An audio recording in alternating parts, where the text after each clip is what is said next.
everyone, you are watching QMUL News. First up today, breaking news, Hollywood versus Bollywood in the global film industry.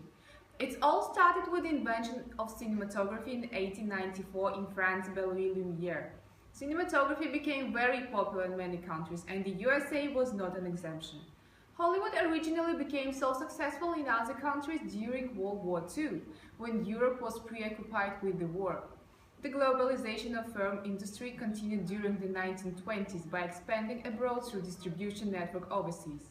Lumiere Brothers' invention reached India in 1896.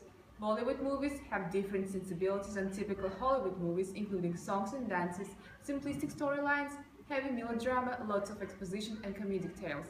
Bollywood movies first became very popular in Islamic countries due to cultural and moral similarities. In the 1990s, Indian film industry gained globalization through liberalization of the Indian economy and new technology inventions such as satellite TV and internet. The whole film industry is global because we can see films from any part of the world, and each film-making company are keen to reach large audience from different parts of the world. For decades, Hollywood was an inspiration for Bollywood, but now the time has changed and Hollywood is turning for Bollywood for new ideas. Who is gonna win? Let's see in our special report with Mohib, who is live with us in Mumbai. In my opinion, Bollywood presents various opportunities for American studios, as Indian cinema today is no longer confined to the South Asian subcontinent, with films such as Lagan being nominated for the Academy Awards. Bollywood actors have gained recognition globally. Bollywood as a genre which is recognized by all, consequently, the profits which can be reaped from this booming industry are now available to the Western world. American studios, with their advanced technology and high exchange rate, have a competitive advantage. Using cheap Indian labor and skipping over any barriers to entry in the market, they will be able to maximize profits with ease. This move would be facilitated by recent liberalization of the Indian economy, inviting multinational companies and foreign investors to have a share of the profit pie. From week 5, using the integration responsiveness model, I would suggest that if Hollywood adapts the transnational strategy where a firm combines benefits of global scale efficiencies with benefits of local responsiveness, as Hollywood would be using its traditional strategies and practices at the same time, integrating and adapting it with the Bollywood theme and culture. So with customized implementations for local markets and regions, the transnational strategy would still be creating a global vision. Moreover, Hollywood used the transnational strategy as it created films such as Slumdog Millionaire. The immense success of integration between both industries is evident in the popularity gained by Slumdog Millionaire.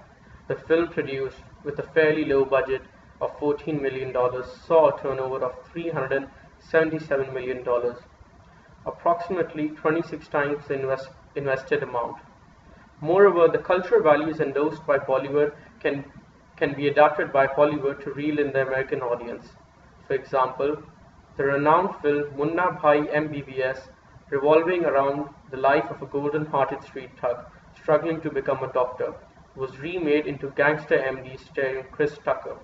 The vibrant music and dancing, the hallmark of a Bollywood film, can and is being remixed and used in mainstream American films. With Bollywood as the largest and fastest growing industry in the world today, whose revenue is anticipated to increase over $3.6 billion in the next 4 years, producing over 1,000 films annually, a failure by American studios to invest in the Bollywood industry would no doubt be a loss of opportunity. Now over to our media correspondent Holly Stratton, who is in Hollywood now. How is Hollywood reacting to this news? Thank you. As our President Obama stated, we're seeing a picture of a world where our boundaries are disappearing, a world where communication, connection and competition can come from anywhere. So Hollywood has internalised this so it's prepared for any competition that comes our way. We fully understand our audience and we have gone beyond experimentation and are well cultivated in what we need to deliver. However, we do acknowledge that Bollywood do pose some threats. We can't ignore that they're the largest firm in the industry, though our profits do prove to be more successful. Based on recent success stories of Bollywood, do you view this as a threat to Hollywood? They have been experimenting with new themes such as sexualised scenes and more violence, which are more common in our films. We have built repeated experience with how to perfect these scenes, However, a saturated market creates unwanted competition. Bollywood have their own individualised sector, and we encourage them to continue there and leave us to do what we know best. The Indian youth are increasingly demanding films of our nature, as they have more westernised cultures than previous generations. The main issue that threatens us, and that we will be willing to address in the near future, are the collaborative films, where southern and western themes are incorporated, such as 20th Century Fox here in the USA, together with Haishang Films in Bollywood, who created The Life of Pi, which was extremely successful. We want to be involved in these projects or we will lose out. We must make sure that we are approached first to work on these films and be aware of all competition. Would you ever plan on creating content together? We can't ignore the successes of the collaborative films, so when it comes to this type of films, we may consider the advantages of having a strategic alliance with Bollywood. We understand that creating content together allows us to have a wider pool of actors and actresses available so that we can share themes, and also gives opportunities to share resources and in turn lowers costs. Though, in order to create strategic alliances, the advantages must outweigh the risks. We will have to discuss future plans and take time when negotiating to build trust. We're prepared to blend our themes in certain projects, but seeking a long-term relationship seems doubtful at present. We want to hold on to our competitive advantage and have consulted in the BRIO framework to understand what aspects would help sustain our competitive advantage. We aim to hold on to the rarity of perfecting the Western themes, as this is what sets us apart from Bollywood. Imitability is easier when products are tangible, but we must still consider this a risk. We will need to hold back on revealing too much information before there is a trusting relationship to ensure that imitation doesn't happen. Our aim is to sustain our competitive advantage. If we can do this and collaborate, then yes, we will go ahead working together, but on a project basis only. Now have the special report from two strategy experts. I'd like to explore further the idea of Bollywood and Hollywood working together. And in order to do this, I'd like to use my dear friend Gemma Watt's cage analysis. Listen to the first element of this cage framework. We can see cultural differences, ethnicities, religions and social norms with the recipients of Hollywood and Bollywood films. We can see significant problems and potential problems arising. They have different languages, for instance. That means that films may have to be dubbed in different languages, and this will be very time consuming and raise costs. Also, you must bear in mind that Bollywood may not want all English-speaking films and vice versa for Hollywood. However, saying that, there are significant similarities if we're talking about, for instance, the Indian or Urdu or Gujarati audiences that may live in the West or live in predominantly sort of Hollywood recipient-based countries such as the UK and the US. They may be able to relate to both cultures, and having movies that they can relate to and that have elements of both cultures may seem very, very successful. The administrative dimension is the second dimension of the cage framework. Here that we can see more differences than similarities. In these two countries, there's a difference in monetary policies, governmental policies and political association. Also, there's different policies with regard to backing certain industries. Here this can pose problems when it comes to the releasing of films, content of films, funding towards films, etc. The third dimension is a geographic dimension, and India and Pakistan, for example, Bollywood industry, and the USA for the Hollywood industry are based in two different locations geographically.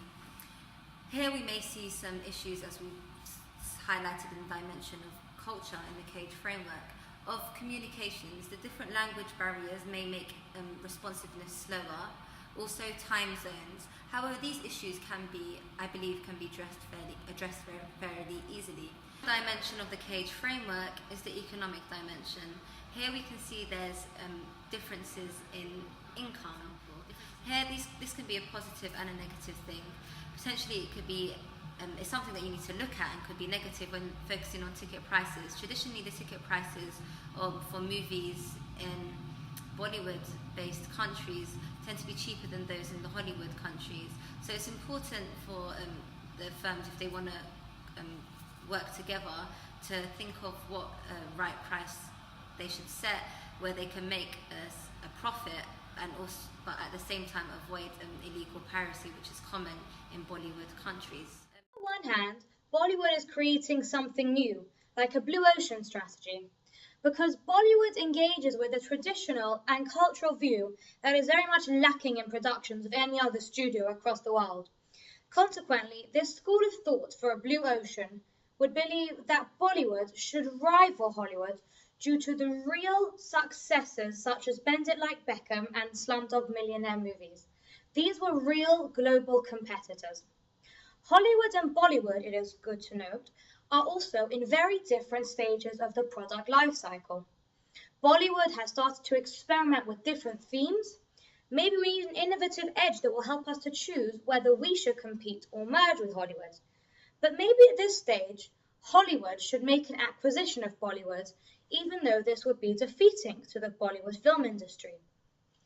Basma and Mohib, we must recognise that these films, which were both extraordinarily successful, both had Indian and Western components.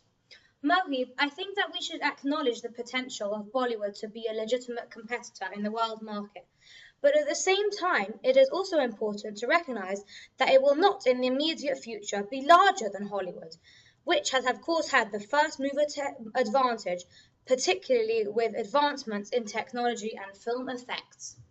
I believe that Hollywood and Bollywood show a stronger competitive advantage if they work together in the long term. I have used Porter's competitive advantage theory to reach this conclusion.